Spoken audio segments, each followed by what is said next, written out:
Halo guys, welcome back again to my channel bersama saya Hansen di sini dan seperti biasanya setiap hari ini saya akan buatkan video seputar cryptocurrency. So bagi kalian yang tertarik seputar cryptocurrency boleh aja langsung bantu saya like dan juga subscribe.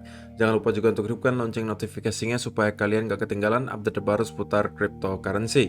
Oke, pada hari ini guys kembali kita akan bahas seputaran Bitcoin dan seperti biasa kita akan mulai dari market cap terlebih dahulu. Per hari ini secara global market cap crypto berada di angka 941 miliar dolar atau naik sekitar 4,44%. Nah, Bitcoin sendiri di angka 21.200-an, Ethereum 1.156, BNB 233, XRP 0,36, Cardano 0,49, Solana 39 dolar, dan Dogecoin ada di urutan ke-10 dengan harga 0,065 dolar. So, per hari ini kita melihat market rata-rata dalam keadaan hijau, kenaikannya ranging antara 3, sekian persen hingga kurang lebih 10%. Top performernya adalah XRP dengan kenaikan 12,97% ke 0,36 dolar. So, itu adalah outlook sementara dari beberapa top coin yang ada. Sekarang kita masuk dulu ke beberapa berita dan data terbaru hari ini. Nah, yang pertama disampaikan di sini, foolish to deny Bitcoin price can go under 10K. Jadi ini adalah statement yang disampaikan oleh salah satu analis di Twitter bernama Il Capo of Crypto. Dia adalah salah satu orang atau analis di Twitter yang sekarang cukup dikenal karena dia adalah salah satu orang yang sudah mengatakan kita akan drop sangat parah bahkan pada saat kita masih di all time high. Jadi salah satu orang yang bearish ketika kita berada di all time high sekitar 65-69 ribu adalah si Il Capo of Crypto.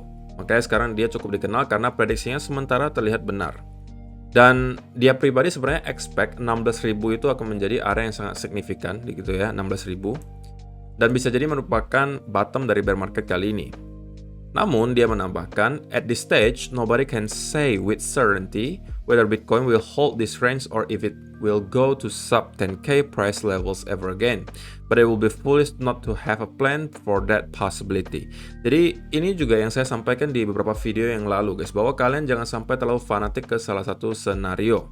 Katanya si El Capo of Crypto, pada saat-saat seperti ini tidak ada satu orang pun yang akan menyampaikan secara pasti gitu ya bahwa Bitcoin akan mampu hold di area berapa, atau tidak akan ada yang mampu menggaransikan kalian kira-kira Bitcoin bakalan mampu stay 20.000 kemudian naik, ataukah kita akan bottom di 16, 12 atau 10.000. Semuanya hanya dalam bentuk prediksi, semuanya hanya dalam bentuk analisa, dan semuanya bermain dalam probabilitas.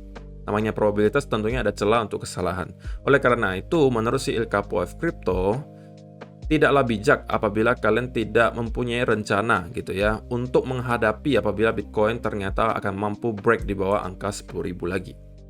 Karena never doesn't age well in crypto.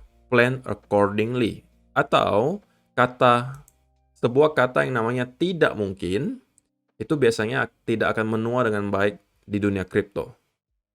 Itu adalah pendapat dari Il Capo of Crypto. Dan untuk berita soal makroekonomi sedikit, si kakek Powell semalam juga testify lagi depan hadapan Senat.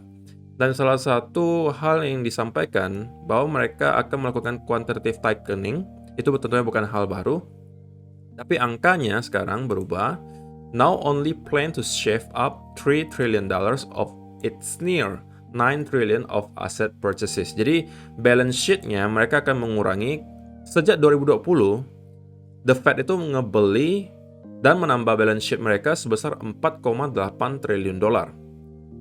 Dan sekarang mereka akan mengurangi balance sheet tersebut dengan melakukan quantitative tightening, dan mereka hanya akan mengurangi sebesar 3 triliun dolar. Jadi kalaupun sudah dikurangi sebesar 3 triliun dolar, tentunya ini levelnya tidak akan nyampe ke angka sebelum COVID gitu ya, tapi masih tetap berada sedikit di atas area COVID. Sekarang itu total balance sheet mereka adalah 8,9 triliun dolar.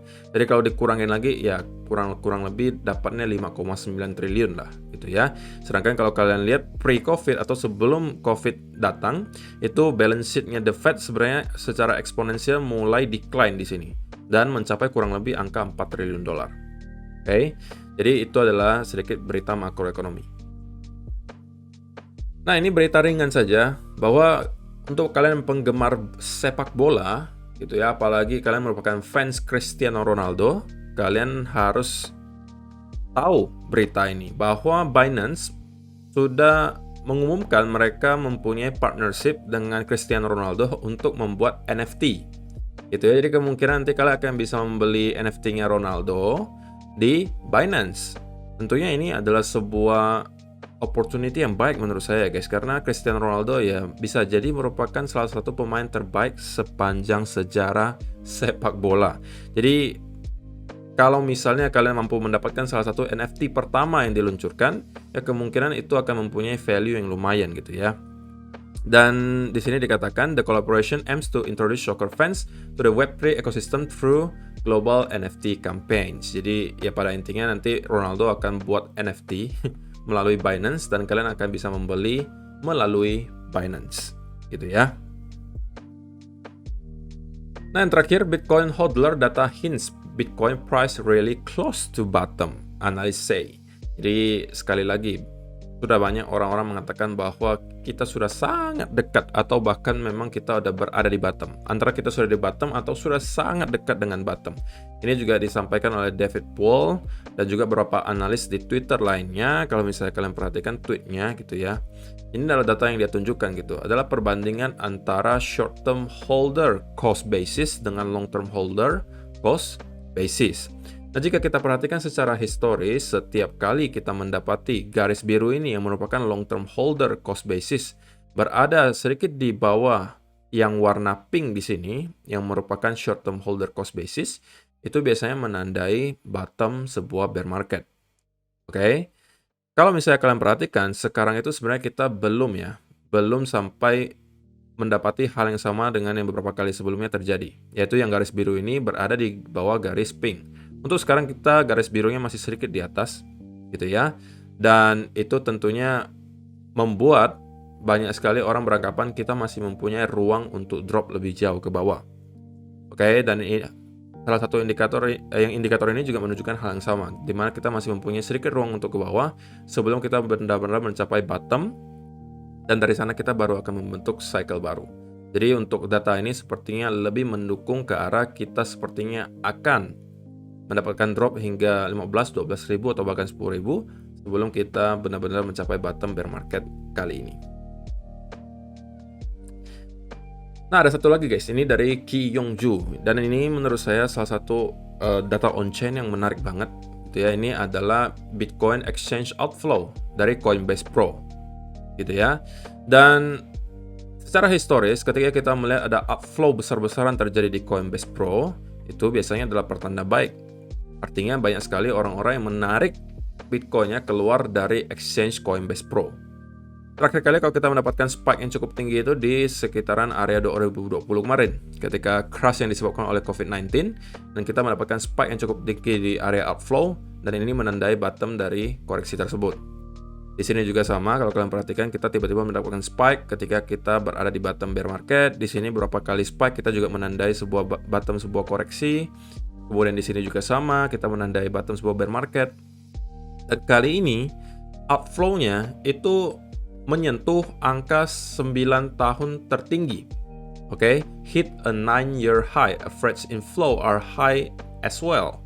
Jadi ini adalah angka paling tinggi dalam 9 tahun terakhir. Tiba-tiba ada spike seperti ini.